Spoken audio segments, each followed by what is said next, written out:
میرے عزیزوں، میں خدا کا خادم اور آپ کا بھائی پاسٹر وقار شلیم ڈیوڈ ایک مرتبہ پھر آپ کی خدمت میں۔ ہمارا آج کا جو موضوع ہے وہ ہے کہ ہم اطمینان کیسے حاصل کریں۔ ہم اپنے آس پاس دیکھتے ہیں کہ لوگ اطمینان حاصل کرنے کے لیے بھاگے پھرتے ہیں۔ وہ چرچز میں جاتے ہیں، وہ دعائیہ میٹنگز میں جاتے ہیں، وہ روزے رکھتے ہیں، وہ ہر وہ کوشش کرتے ہیں جو وہ کر سکتے ہیں تاکہ کسی نہ کسی طریقے سے انہیں وہ اطمینان حاصل ہو جائے جس کا خداوند نے وعدہ کیا۔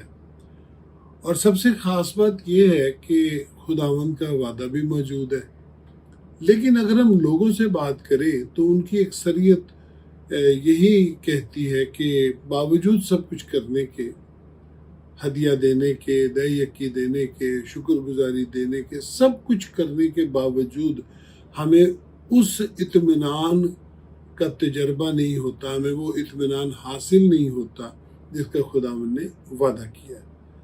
اس سلسلے میں جو مجھے معاف کیجیے گا، مجھے جو گزارش کرنی تھی وہ یہ ہے کہ ہمیں خداوند کے وعدوں کو سمجھنے کی ضرورت ہے۔ خداوند نے جب وعدہ کیا ہے تو یقیناً وہ سچا ہے، کیونکہ خدا ابدی ہے، خدا غیر فانی ہے، اس کے وعدے بھی غیر فانی ہیں۔ اور لیکن ہر ایک وعدہ اپنے اندر ایک بھید رکھتا ہے۔ جب خداوند نے کہا کہ میں اپنا اطمینان تمہیں دیتا ہوں، جس طرح دنیا دیتی ہے اس طرح نہیں دیتا،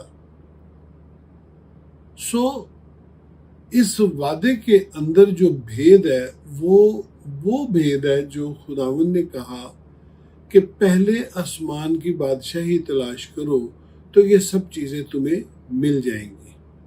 اب ہوتا کیا ہے؟ ہوتا یہ ہے کہ لوگ دنیاوی ترقی کرنے کے لیے، دنیاوی چیزیں حاصل کرنے کے لیے ہر ایک بدنی کوشش کرتے ہیں۔ وہ اپنا رات دن محنت کرتے ہیں، ایک کر دیتے ہیں رات دن، اور بہت ساری چیزیں اکٹھی کر لیتے ہیں، لیکن سونے کے لیے ان کو گولی ہی کھانا پڑتی ہے۔ وجہ کیا ہے؟ وجہ یہ ہے کہ خداوند کے ہاں ایک ترتیب ہے، اور ترتیب کیا ہے کہ خداوند ہماری زندگی میں ہمیشہ پہلے نمبر پر رہے۔ جب خداوند ہماری زندگی میں پہلے نمبر پر ہوگا تو جتنی چیزیں اس نے ہمارے لیے بنائی ہیں، یسایہ کی کتاب میں لکھا ہے کہ زمین کو اس نے انسان کے لیے آراستہ کیا۔ زمین کے اوپر جتنی چیزیں درکار ہیں، جتنی کیفیات درکار ہیں، وہ سب انسان کے لیے ہیں۔ خوشی، غم، جذباتیت، رونا، سب کچھ خداوند نے انسان کے لیے ہی بنایا ہے۔ یہ ساری فیلنگز یہاں کی ہیں، آگے کی نہیں ہے۔ آگے تو چین ہے، خداوند کو دیکھنا ہے اور اس کے ساتھ سکونت کرنی۔ یہاں کی جو کیفیات ہیں وہ بھی سب خداوند نے ہمارے لیے بنائی ہیں، یہ چیزیں بھی خداوند نے ہمارے لیے بنائی ہیں، لیکن خداوند چاہتا ہے کہ ہم چیزوں کا پیچھا نہ کریں بلکہ ہم اس کا پیچھا کریں، تو چیزیں تو ہمیں آٹومیٹیکلی مل جانی ہیں۔ لیکن ہوتا کیا ہے؟ ہوتا یہ ہے کہ لوگ خداوند پر ایمان رکھے بغیر چیزیں مانگتے ہیں اور چیزیں وہ اکٹھی کر لیتے ہیں، لیکن وعدے نہیں حاصل کر پاتے۔ وعدے تبھی ہونے ہیں جب ہم خداوند کے ساتھ جڑتے ہیں، جب ہم خداوند کے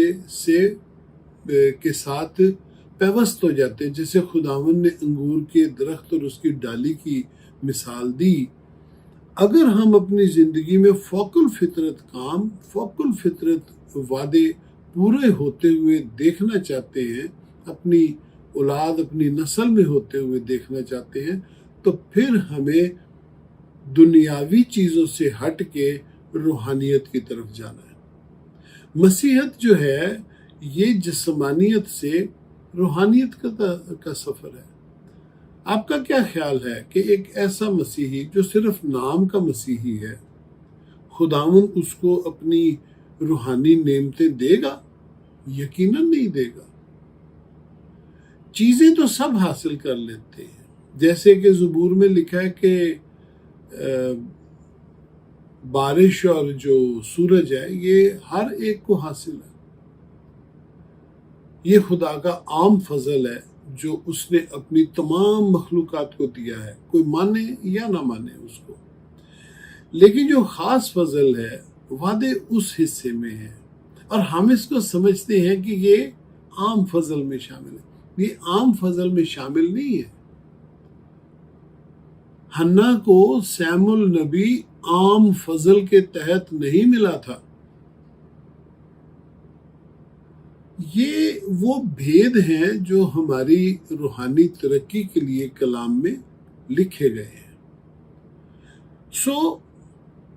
ہوتا کیا ہے؟ خداوند کے جو وعدے ہیں وہ اسی لیے ہے کہ وہ پورے ہوں۔ ہم ابراہیم کی زندگی کو دیکھتے، خدا نے جب اس کو بلایا تو اس کے پاس نہ کوئی زمین تھی جب وہ آ گیا، نہ کوئی اولاد تھی، لیکن اس کے باوجود نہ صرف وہ بابرکت تھا بلکہ وہ باعث برکت بھی تھا۔ کیسے؟ کیونکہ اس نے خداوند کو ہی اپنا خزانہ مان لیا تھا۔ وہ مادی چیزوں کی پیروی کرتے ہوئے خداوند کے پیچھے نہیں نکلا تھا۔ جبکہ ہمارے درمیان بہت سارے مسیحی گھر، مکان، کار، کوٹھی کو ہی، بینک بیلنس کو ہی برکات سمجھتے ہیں، جبکہ یہ عام فضل میں ہے۔ کس کو نہیں حاصل؟ جو خدا کے منکر ہیں ان کو بھی یہ سب چیزیں حاصل ہیں، اور بعض صورتوں میں تو ہم سے زیادہ حاصل ہیں۔ تو ہم کیا کہیں؟ ان کو برکات حاصل ہے؟ نہیں، ان کو عام فضل حاصل ہے، اور وہ سب کو حاصل ہے۔ اسی لیے ہمارے جو لوگ ہیں وہ سمجھتے ہیں کہ ان کو برکت حاصل ہوئی، لیکن ان کو برکت حاصل نہیں ہوتی۔ برکتیں جو ہیں وہ بھید ہیں۔ خداوند نے اطمینان کا وعدہ جو کیا ہے وہ خدا کی بادشاہی کو تلاش کرنے سے جڑا ہے، پہلے کرنے سے جڑا، بعد میں نہیں۔ اور اسی لیے ہم کیا کرتے ہیں کہ ہم روحانی نعمتوں کو عام کوششوں سے حاصل کرنے کی کوشش کرتے ہیں، لیکن ایسا ہوتا نہیں ہے۔ ایسا ہوتا نہیں ہے۔ خداوند کے وعدے روحانی ہیں، روحانی طریقے سے پورے ہوتے ہیں، اس کی نعمتیں بھی روحانی ہیں، اور روحانی لوگوں کے ساتھ ہی پوری ہوتی ہیں۔ تو یہ روحانی لوگ کون سے ہوتے ہیں؟ یہ وہ لوگ ہوتے ہیں جو مسیح یسوع پر ایمان لاتے ہیں، اسے اپنا نجات دہندہ قبول کرتے ہیں، اس کی پیروی کرتے ہیں اور اس کے پیچھے پیچھے چلتے ہیں۔ یہ وہ لوگ ہیں جو اس کے پیچھے چلتے ہیں، ان کو یہ اطمینان حاصل ہو جاتا ہے۔ اس کو ہم تھوڑی سی بات کرنے کے بعد ہم اس کی مثالیں دیکھیں گے۔ خداوند چاہتا ہے کہ ہم ان دنیاوی باتوں کو جو ہمارے اندر کی جنہیں چیزیں کہا گیا ہے ان کو ہم خیرات کر دیں، ان کو ہم اپنے اندر سے نکال دیں۔ جب ہم ان کو خیرات کرتے ہیں تو روحانی نعمتیں اور روحانی وعدے جو ہیں وہ ہماری زندگی میں پورے ہوتے ہیں، اور جن لوگوں کا میں نے پہلے ذکر کیا کہ جو پیروی کرتے ہیں ان کو بھی یہ حاصل ہو جاتا ہے۔ خدا چاہتا ہے کہ ہم جسمانیت سے روحانیت کی طرف سفر کریں۔ ہر مسیحی ایماندار ابتدا میں جب وہ توبہ کرتا ہے تو وہ جسمانی ہی ہوتا ہے، لیکن پھر آہستہ آہستہ وہ خود کو تبدیل کرتا ہے، اور تبدیل ہوتے ہوتے وہ پختگی حاصل کرتا ہے، بلوغت کی طرف جاتا ہے، میچیورٹی کی طرف جاتا ہے، اور اس طرح وہ جسمانیت سے روحانیت کی طرف منتقل ہو جاتا ہے۔ جو شریعت ہے، موسوی شریعت ہے، وہ بھی اسی کی مثال ہے. تو اس میں جسمانی احکام تھے، سزائیں بھی جسمانی تھی. لیکن جب خداوند آیا تو اس نے عمل کو نہیں بلکہ نیت پر اس نے زور دیا. جیسے کہ میں پہلے بھی بیان کیا میں نے کہ جو شریعت میں زنا کی سزا تھی وہ اس صورت میں تھی کہ زنا عملی طور پر زنا کا عمل مکمل ہو جائے. اگر وہ مکمل ہو جائے تو اس کو سنسار کیا جاتا تھا. لیکن اگر کسی بھی صورت میں وہ نامکمل رہے تو زنا کی سزا نہیں لگتی تھی. یہ شریعت کی کمزوری تھی. لیکن یہ عکس ہے اس روحانی حکموں کا جو مسیح کے آنے پر ہونا تھا. یعنی کہ مسیح نے آنا تھا اور شریعت کے جو جسمانی احکام تھے وہ روحانی احکام میں تبدیل ہو جاتے. وہاں پر عملی طور پہ زنا کی سزا تھی، زنا پر سزا تھی. لیکن خداوند نے اس کو جب روحانیت میں تبدیل کیا تو خداوند نے کہا کہ اگر تو نے بری نگاہ سے عورت کو دیکھا تو تو اپنے دل میں اس کے ساتھ زنا کر چکا، سو تو سزا کا واجب ہوگا. سو وہاں بھی ہمیں ملتا ہے کہ جسمانیت سے روحانیت کا ایک سفر ہے. شریعت عکس ہے جو نجات کا عکس دیتی ہے، اس کا خاکہ دیتی ہے، اور مسیح میں مکمل ہونا تھی. مسیح نے آنا تھا اور جسمانی شریعت روحانیت میں تبدیل ہو جاتی اور بنی اسرائیل کلیسیا میں تبدیل ہو جاتے اور باعث دنیا کے لیے باعث نجات ہوتے. لیکن پھر ایسا نہیں ہوا اور پھر کلیسیا چن کر الگ سے قائم کی گئی. سو یہ خداوند کی ترتیب ہے.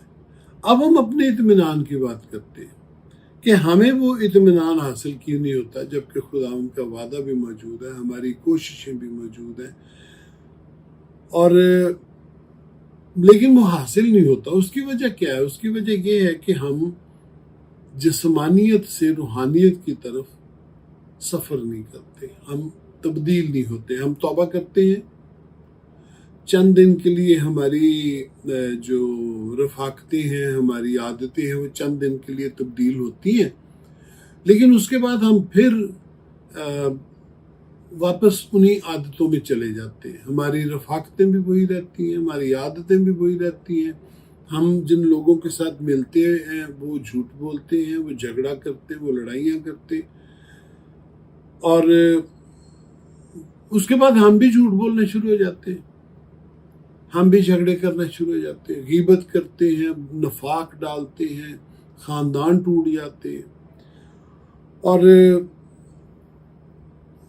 اس کے ساتھ ساتھ پھر ایک کام یہ بھی ہوتا ہے کہ جو روحانی قوت، وہ تقویت جو ہمیں کسی چرچ سے یا میٹنگ سے ملی ہوتی ہے وہ وہی ڈرین ہو جاتی ہے اور روحانیت کا جو سلسلہ ہے وہ بن ہی نہیں پاتا. خداوند نے جو وعدہ کیا ہے اس کا جو تعلق ہے وہ آپ کے ایمان کے ساتھ ہے.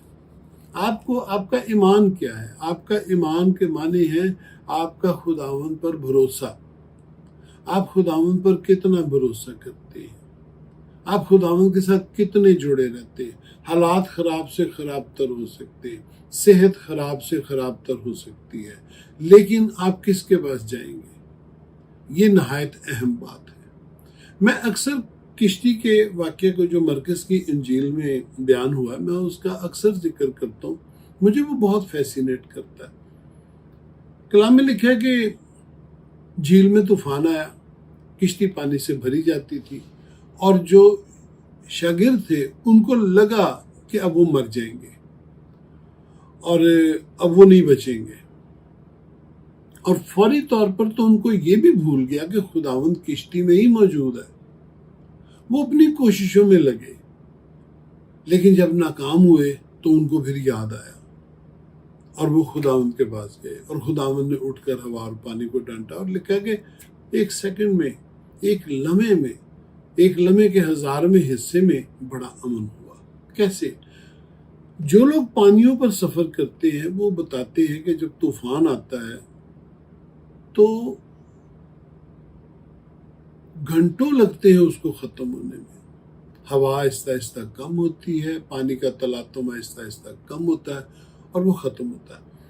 لیکن یہاں پر جب خداوند نے اٹھ کر اس کو ڈانٹا تو طوفان ایک دم سے ختم ہوا، ایک دم سے ہوا تھمی اور لوگ حیران ہوئے اور لوگ خوفزدہ ہوئے.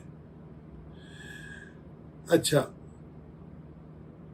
اب شاگردوں کے تعلق سے ہم دیکھتے ہیں کہ شاگرد کسی اور کے پاس نہیں گئے، وہ خداوند کے پاس ہی گئے.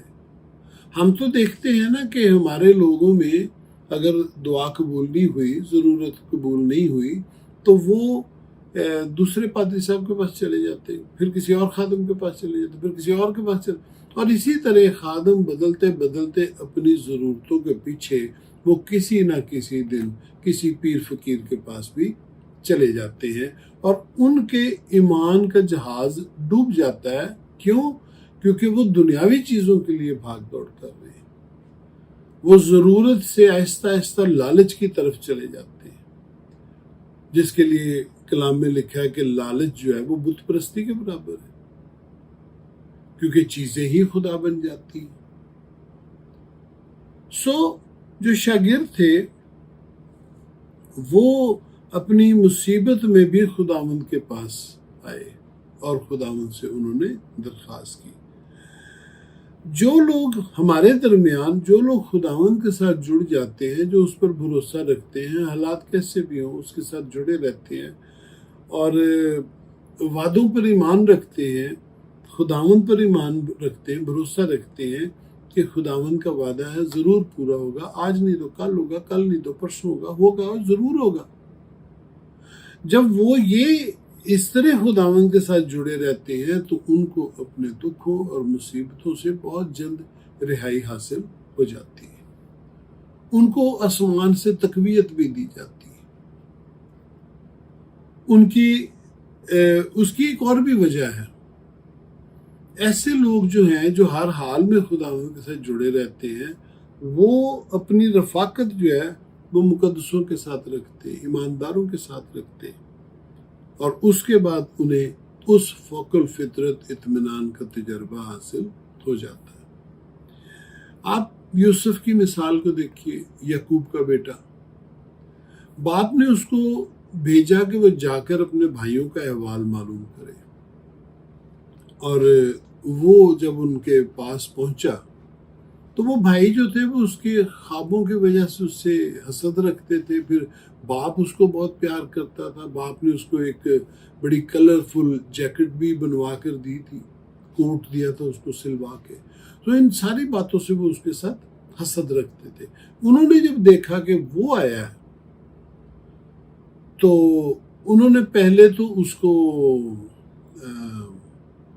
ایک خشک گڑھے میں پھینکا، کنویں میں پھینکا، پھر وہاں سے نکال کر بیچ دیا.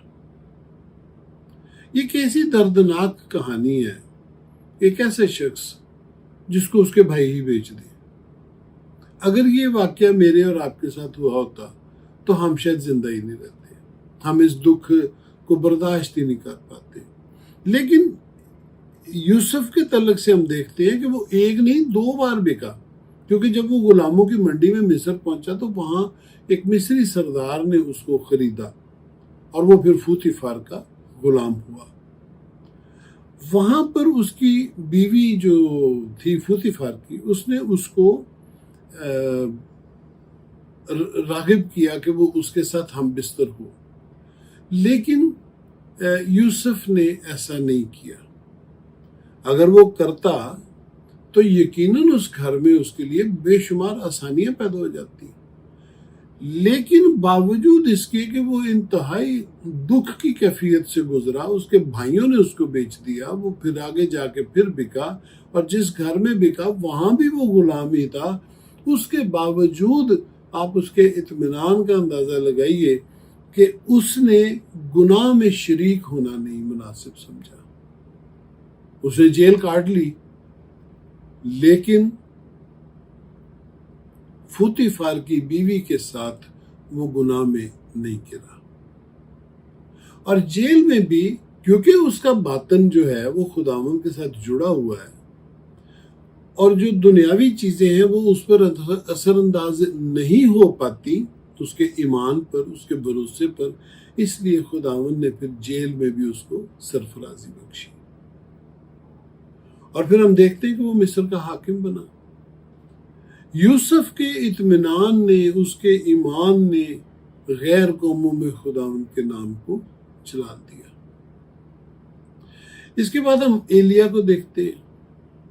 ایلیا نے ایزبل کے جو جھوٹے نبی تھے ان کے ساتھ مقابلہ کیا اور ان کو قتل کیا، اور جب ایزبل کو پتہ لگا تو ایزبل نے اس کو پیغام بھیجا کہ میں کل تک تیری جان بھی انہی کی طرح کر دوں گی، تو ایلیا خوف زدہ ہوا، شدید خوف زدہ ہوا اور بھاگا۔ اپنے مایوسی اتنی بڑی کہ اپنے ملازم کو بھی اس نے چھوڑ دیا اور جنگل میں چلا گیا اور ایک درخت کے نیچے بیٹھا، اور بیٹھ کر اس نے دعا کی۔ دیکھیے کیسی بات ہے، یہ ہمارے لیے نقش قدم ہے۔ شدید خوف، شدید مایوسی کے عالم میں بھی وہ دعا کرنا نہیں بھولا۔ اس نے کہا خداوند بس، جتنی خدمت میں تیری کر سکتا تھا میں نے کر دی ہے، اب نہیں اور ہوتی، اور یقیناً میں اپنے آباء و اجداد سے بہتر نہیں ہوں۔ یہ کیسی بات ہے۔ ابھی ہم جانتے ہیں کہ اس کے آباء و اجداد کا تو بائبل میں ذکر ہی نہیں ہے، اور وہ یقیناً اپنے آباء و اجداد سے بہت بہتر تھا کیونکہ وہ خداوند کا نبی تھا۔ اس کے آباء و اجداد کا تو صرف اتنا ذکر ہے، کلام میں لکھا ہے، اور وہ جلاد کے پردیسیوں میں سے تھا۔ باقی وہ کون تھے، کہاں سے آئے، کدھر گئے، کیسے ہوا، اس کا تو ذکر ہی نہیں ہے، صرف ایلیا کا ذکر ہے۔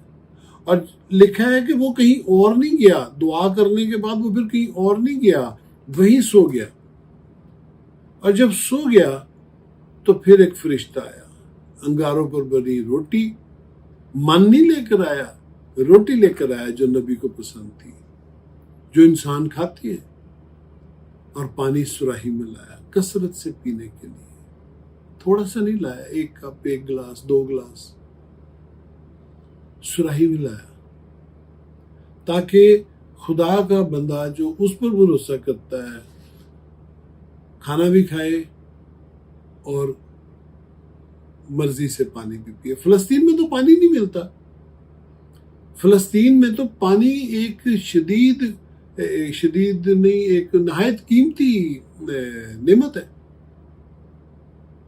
اس دور میں بھی تھی، آج بھی ویسی ہے۔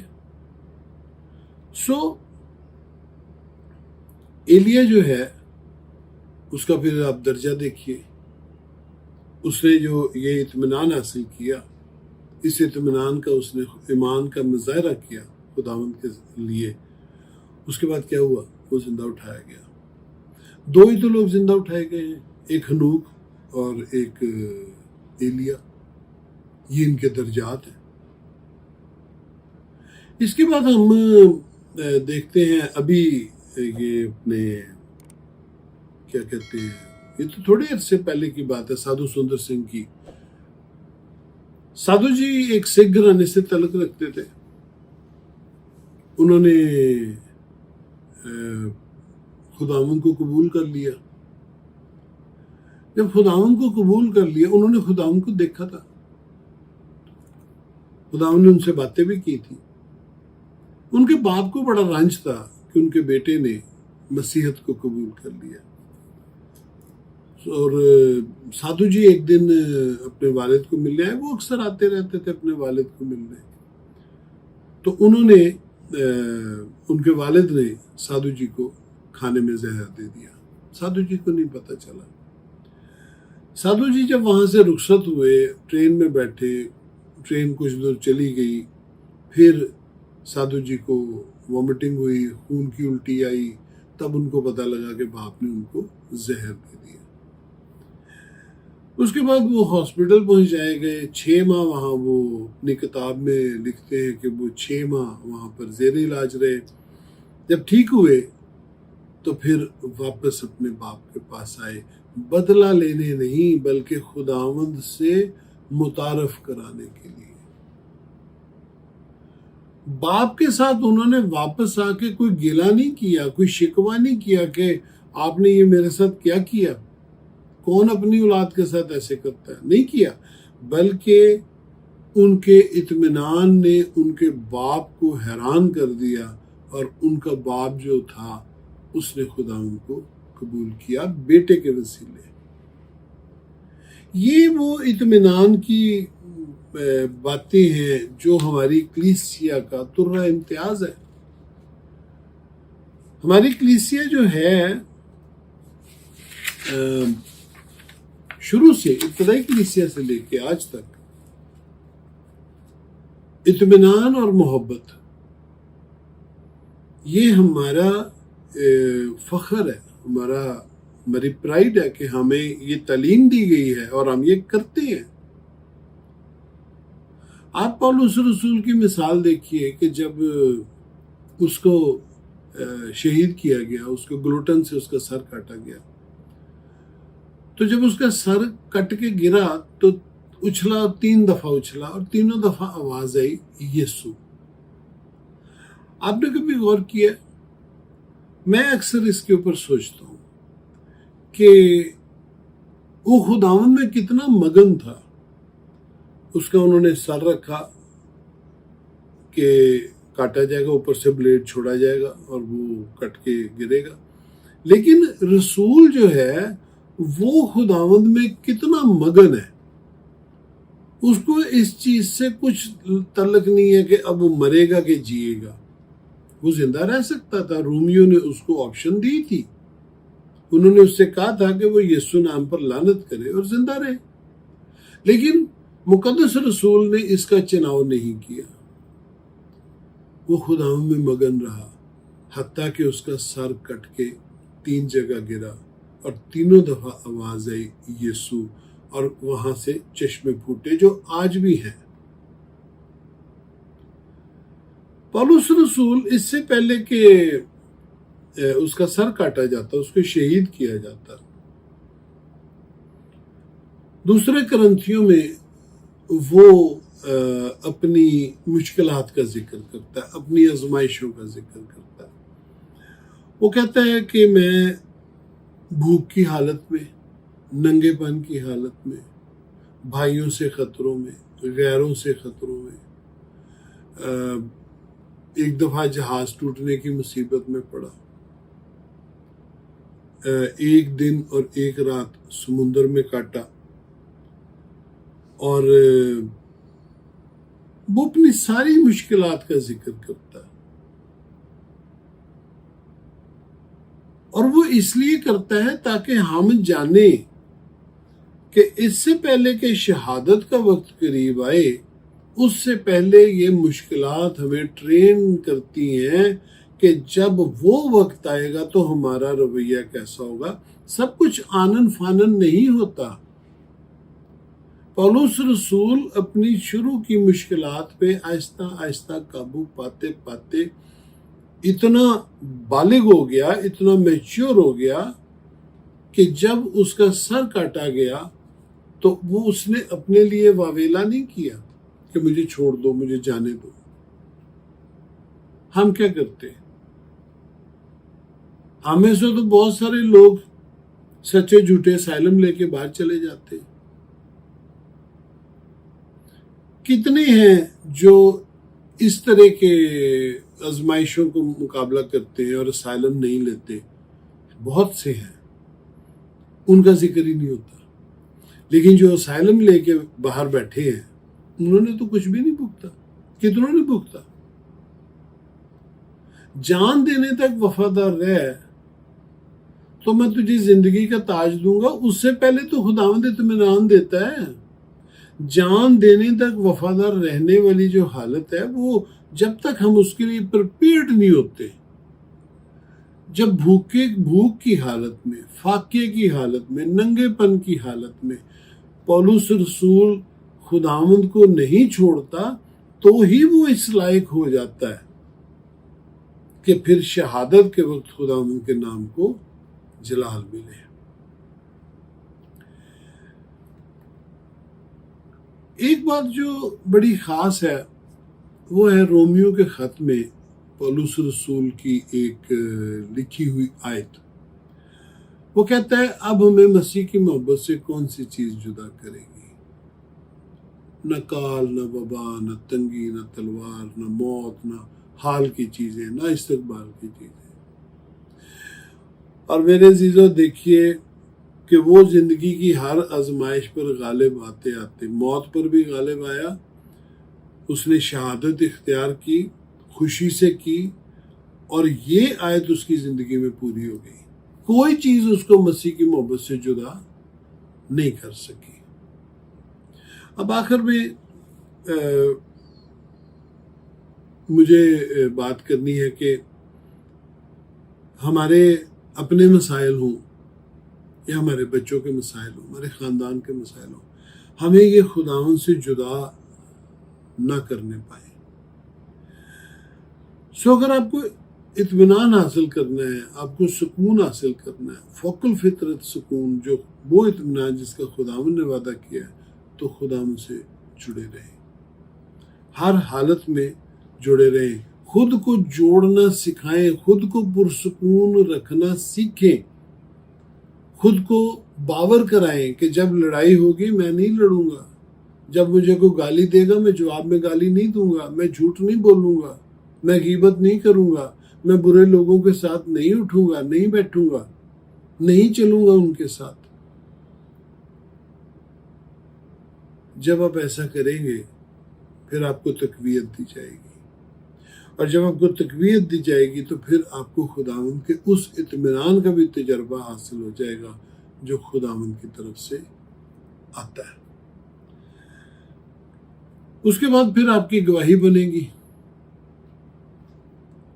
اور گواہی جو ہے وہ بہت سارے لوگوں کو خداوند کے پاس لانے کا وسیلہ ہوگی. آپ کو معلوم ہے 70 کی دہائی میں اکثر ذکر کرتا ہوں کہ بھائی بخش سنگھ نے جو بیتنیا سے تھے، انہوں نے کافی مسیحی تعلیم کو ریوائیو کیا، اور اس دور میں جو ہمارے جنازے جاتے تھے وہ کوائر لیڈ کرتی تھی اس کو، اور ڈھولکی نہیں، ڈھول جاتا تھا ساتھ، وہ بڑا والا، اور لوگ گاتے ہوئے، جماعت دعائیہ حالت میں اور کوائر گاتی ہوئی جاتی تھی. اور جب وہ گلیوں میں سے، بازاروں میں سے مردہ لے کے چلتے تھے تو لوگ ان سے پوچھتے تھے کون ایسے اپنا مردہ دفن کرتا ہے، تم کیا کرتے ہو؟ تو مسیحی کہتے تھے کہ یہ مرا نہیں ہے، یہ سویا ہے، اور یہ پھر ایک دن اٹھے گا. اس دور میں کلیسیا نے بڑی ترقی کی، کلیسیا بڑی تیزی سے بڑھی. آج ہمیں بھی اسی اطمینان اور اسی امید کی ضرورت ہے. ہم دنیاوی لوگوں کی طرح چیزوں کے پیچھے بھاگتے نہ پھریں، بلکہ خداوند کی بادشاہی کو تلاش کرتے ہوئے، خداوند پر ایمان رکھتے ہوئے، اس پر بھروسہ رکھتے ہوئے زندگی گزاریں، تاکہ نہ صرف ہمیں یہ فوق الفطرت تجربات ہوں، بلکہ ہمارے وسیلے لوگ بھی خداوند کے فوق الفطرت وعدوں کو حاصل کریں، نجات پائیں اور آپ برکتیں. اگر آپ کو پسند آئے تو شیئر کیجیے، سبسکرائب کیجیے، لائک کیجیے. اور جب میں شیئر کرنے کو کہتا ہوں تو یقیناً میرا جو مقصد ہے وہ یہ ہے کہ خداوند کا یہ کلام، خداوند کی یہ باتیں بہت سے لوگوں تک پہنچے اور وہ نجات پائیں. خداوند آپ سب کو برکت بخشے، جیتے رہیں.